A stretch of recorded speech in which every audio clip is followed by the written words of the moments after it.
Holy City Center Radio, this is episode 167, and I am your host, Christian Sanger. Today is Friday, September 1st, 2023.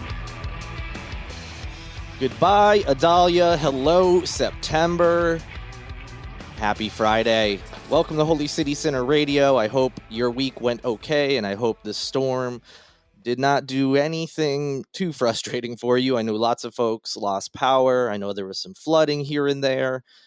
Certain places, of course, far worse than others, but it seems by and large, everything went okay. Tropical Storm Adalia did not seem to be that big of a deal. Again, I know I'm talking grand scheme of things. I know the flooding and anybody who may have trees, branches or trees fall down, or I know there was that tornado that was confirmed in Goose Creek, and you probably have seen the video where the car on the highway flipped over. So obviously still a serious situation, but thankfully it seems it was in small pockets, and most folks just laid low, and a lot of businesses were closed, and just out of abundance of caution. So glad it didn't go too poorly.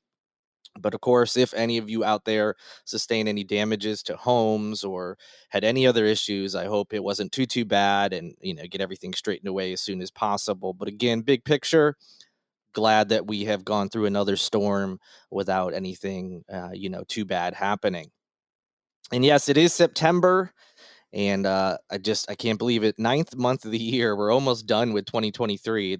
I know it doesn't feel like that, and there's still 3 months to go, but it's still shocking that September 1st is here. Just a quick programming note. I am recording this episode a lot earlier than I normally do because I am leaving for a little vacation, heading out to the state of Washington to go see some shows at an amphitheater out there called The Gorge. Be flying into Seattle and then driving to a town called George. That's right. That means it is George, Washington. And that is where the Gorge is situated. I think I talked about it a little bit. Super excited. I'll be sure to report back on if that area is just as gorgeous as it looks in pictures. And excited to check out Washington State for the first time in Seattle, even though I'll just be there shortly, but looking forward to it. So recording a little early so I can get over to the airport and get out of town. But as I said, I'm still going to try to have episodes as normal on Monday, Wednesday of next week. But if there's any changes, I'll be sure to share on social media and stuff. But without any further ado, I need to get going because my flight is just in a little while and I can't waste any more time. So let's get into the latest news. First up, it is the weekend. This is a little plug, a shameless one at that. So if you need any weekend plans, head to holycitycenter.com/events. I'll also try to keep the weekend events page itself up near the top of the page if you just want to go to the regular website, and be sure to see what's going on in town. It is Labor Day weekend, so I'm sure a lot of you have Monday off, or maybe got even more days off when it was combined with the storm. So if you're looking for things to do, especially since it seems most things are going to be going on as normal and the storm wasn't so bad, be sure to check that out. Enjoy your weekend and have fun. Okay, I tricked you. Now for the real news. The state Supreme Court will not reconsider its ruling on South Carolina's abortion ban, keeping it illegal to have an abortion at about 6 weeks into a pregnancy. In another 4-1 split, justices denied abortion providers' requests for a rehearing. The majority opinion, which was signed on August 29th, stated, quote, "The court is unable to discover that any material fact or principle of law has been either overlooked or disregarded," end quote. But there is a new challenge that could be coming from Planned Parenthood and the Greenville Women's Clinic. Chief Justice Don Beatty, who pointed this out in his dissent last week when the actual abortion ruling was deemed constitutional, he said he not only disagreed with the refusal, but outright encouraged the providers to quickly file a new lawsuit on the question of when a fetal heartbeat can truly be detected. As I've noted in previous episodes, and you may have seen in articles and things, the terms are not medically accurate in this law, as fetal heartbeat around 6 weeks is not medically accurate. It's not a fetus. It is a embryo at that point, and it is not technically a heartbeat. It is just electroactivity that is going on. So not saying this is going to change the abortion ban. It's going to stand as far as we can tell, but it should be medically accurate to prevent any confusion. and prevent doctors from making mistakes that could cost them their license, get jail time, fines, etc. You need to make sure the law is accurate and clear. So, of course, on the other side, Henry McMaster and Attorney General Alan Wilson were applauding this refusal, saying it reaffirms their opinion that the state's constitution privacy does not apply to abortion. This decision comes a week after justices upheld the so-called fetal heartbeat law, as I mentioned, which allowed it to take effect, and now it will stay in effect. Justice John Kitteridge, who is set to become Chief Justice when Beatty retires next year, said the question hinged on a single word in the Constitution's privacy clause. That word is unreasonable.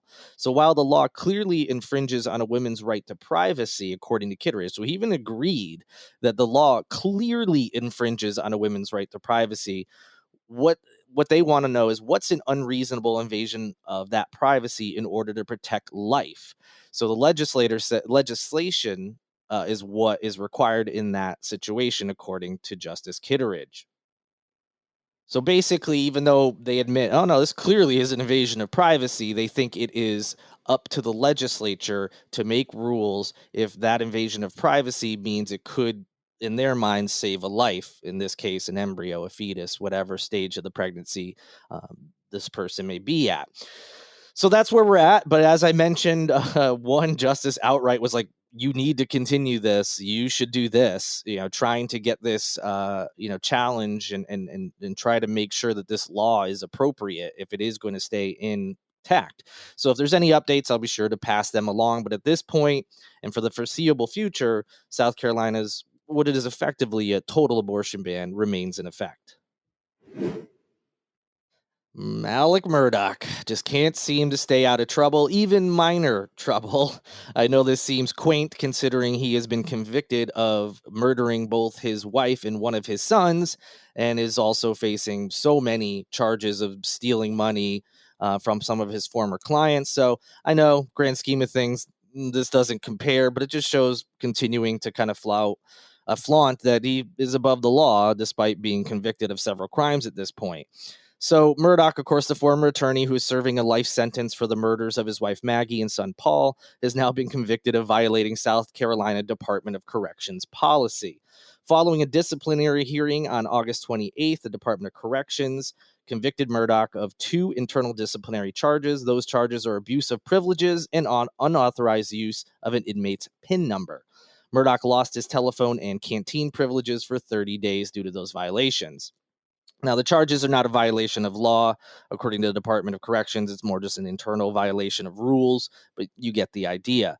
According to the Department of Corrections, the conviction comes after Murdaugh participated in an interview with Fox Nation. It's like the streaming service for Fox and Fox News, for an upcoming documentary that's called The Fall of the House of Murdaugh. I've talked about this before. It's going to be the first time that Buster, his surviving son, spoke to really anybody at length about the court case and everything that has happened.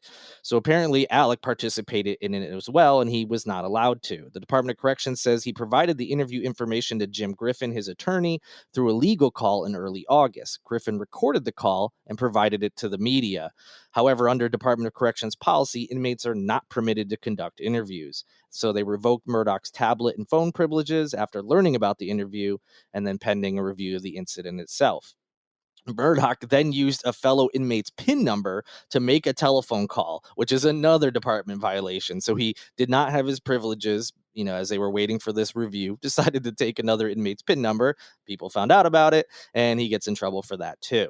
The Department of Corrections also sent a letter to the lawyer Griffin notifying him of Murdaugh's internal disciplinary infractions. In the letter, the department requested Griffin refrain from recording attorney calls and providing them to the media. So just another day in Murdaugh land. Signs that said no concealable weapons allowed have been removed from all Charleston County parks after there had been some back and forth from the public about their constitutionality. Representative Matt Lieber of District 116 said he got involved in the effort to remove the signs because he believed they were unlawful and violated Charleston County citizens' Second Amendment right. However, Representative Wendell Gilliard of District 111 said he thinks the signs belong in Charleston County parks because they could save lives. Currently, the Charleston County Parks and Recreation's firearm policy is listed online as, quote, no person in any park or recreation area shall carry, fire, or discharge any gun, pistol, firearm, or firearm replica without a permit, and then only in the designated area for such activity, end quote. However, the park guidelines at least two Charleston County parks still listed firearms as prohibited. So despite there being signs, they took those down. There's still conflicting information on the Charleston County Parks website. Is it allowed? Is it not? Charleston Police Department officials have said that at least for the two county parks in their jurisdiction, the state law takes precedence over Charleston County Parks and Recreation rules. Of course, that makes sense.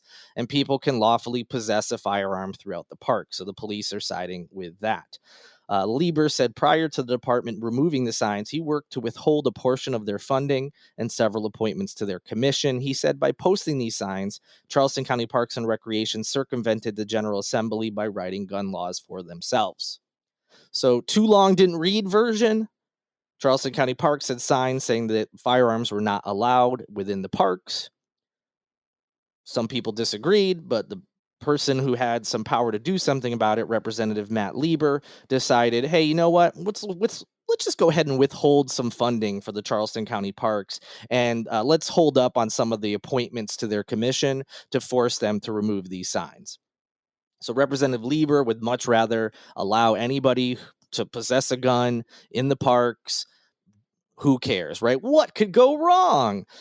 Look, I get it. I know that this state is very much guns, guns, guns, guns, guns. Guns have more rights than women, it seems, in some instances, and are protected more than our children in this state are. And I get it. It is a law. And yes, rules for a particular entity do not take precedence over actual laws. And, I know there's exceptions to all these things, but in this instance, obviously, park rules do not override an actual like county, city, or state law. And I get it. But to make such a big deal out of it that you're withholding funding, holding up appointments because you just so desperately want those signs down so people can carry their guns in county park. I just, I've never been a person who gets the gun obsession thing. No problem with the Second Amendment. I think there's very reasonable um, reasons to have the Second Amendment. I think a lot of people take it too far or try to push it even further than it should be.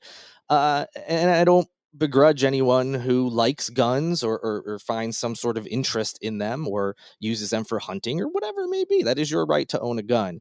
But I don't get the obsession that some people have with it. But again, hey, you do you. I've got stuff that I'm super into that you probably aren't and don't understand. Not a big deal. But why do you have to fight so hard that you're holding up funding and refusing to let them have appointments to their commission because you want these signs to be removed that bad? It's just so ridiculous. Like, we have such bigger fish to fry. And I know that we can, well, sometimes our legislators can walk and chew gum at the same time. I'm not one of those like, oh, well, you can't do this because this needs to be done. You can do multiple things simultaneously, and I get that. But even with that, this seems like such a ridiculous thing to just put up that big of a stink about signs that, let's be honest, people are probably going to ignore anyway. The gun nuts aren't going to care, so nothing was going to change there. And if they did pull out their gun or it was seen by park representatives, nothing would have happened with them because of state law. So the signs were just, whatever. And again, I get it. I know if we're doing everything by the book, the signs should be taken down. But it just seems so ridiculous to make such a big deal out of it. But that's to be expected at this point with some of our local legislators. That'll do it for this Friday edition of Holy City Center Radio. As I mentioned, I recorded this pretty early on Thursday, so if there's any big news stories that happened in the afternoon or evening on Thursday, that is why you were not hearing about them on this Friday podcast. By the time you hear this, hopefully I'll be safe and sound and snoozing in a hotel room in Washington. Very much looking forward to the weekend. I will try to have an episode on Monday, but there is a chance, considering I'm the travel and stuff I'll be doing and also the time difference, it may not happen. So maybe you won't hear from me until Wednesday, but hoping to get another episode on Monday. In the meantime, enjoy your weekend, have fun, be safe out there. If you need plans, go to holycitycenter.com/events or just the homepage where you can see the weekend events page, usually up near the top all throughout the weekend. Big thank you not only to you all for listening, but also to Tyler Boone, whose music you hear in each and every episode, and Cole Collins, who is forced to listen to every episode as he is the producer through LMC Sound System. If you want to support the podcast, you can do a bunch of things. You can review it, like it, subscribe, leave a rating, whatever you can do on your streaming platform. Any of that stuff will help out. You can also go to patreon.com/holycitycenter to sign up for one of those support tiers, or go to holycitycenter.com/shop where you can pick up some merchandise. Looking forward to talking to you all again, hopefully on Monday. If not, at some point in the week, likely Wednesday. If you don't hear from me on Monday, the normal episode will be out. If there's any changes, just take a look at my Twitter account. I'll put some updates there. But just subscribe and you'll be sure to get any podcast episodes that are released. Enjoy your weekend. Until I speak to you again, good night and good luck.